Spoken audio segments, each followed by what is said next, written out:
Magandang araw. Ako po si Mark Lester Nilaga. Ito po ang aking daily devotion. Ngayong November 26, ano ang mensahe ni Zephaniah na tinalakay po ni Pastor Russell Ocampo sa 365 daily devotion? Ang Bible verse ngayong araw ay galing sa Zephaniah chapter 1 verse 14 to 15.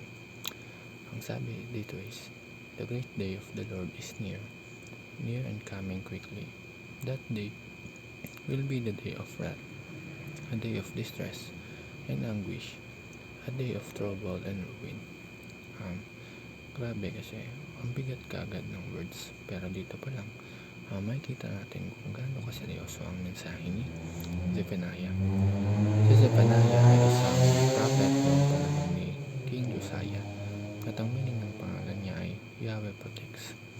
Ang calling niya was to proclaim God's coming judgment sa Judah at sa mga surrounding nations dahil sa kanilang kasalanan, idolatry at paglayo sa Panginoon.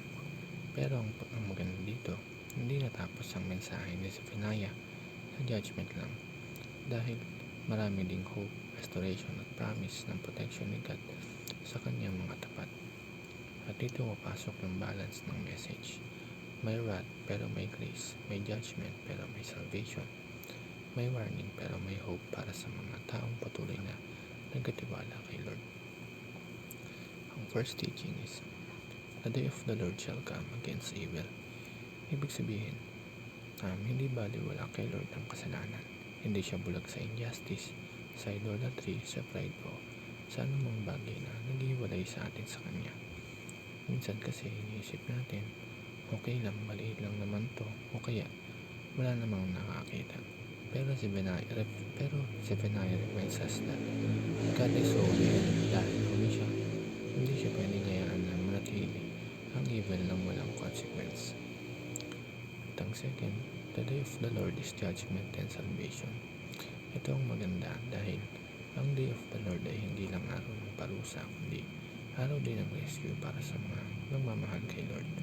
Kumbaga, dalawang mukha ang araw na iyon. Para sa mga nagpapatuloy sa kasalanan, ito ay araw ng judgment. Pero para sa mga faithful, ito ang araw ng deliverance. At last, the Lord hides and protects His people. Ito ang pinaka-hopeful sa lahat. Kahit na may judgment, kahit may chaos, kahit may uncertainty, ang mga taong kay Lord ay hindi pinapabayaan. Ang pangalan pa lang ng Zephaniah ay reminder na Yahweh protects.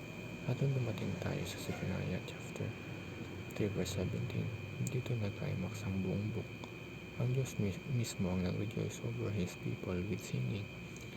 Imagine natin, the creator of the universe singing over His children. Yun lamang po.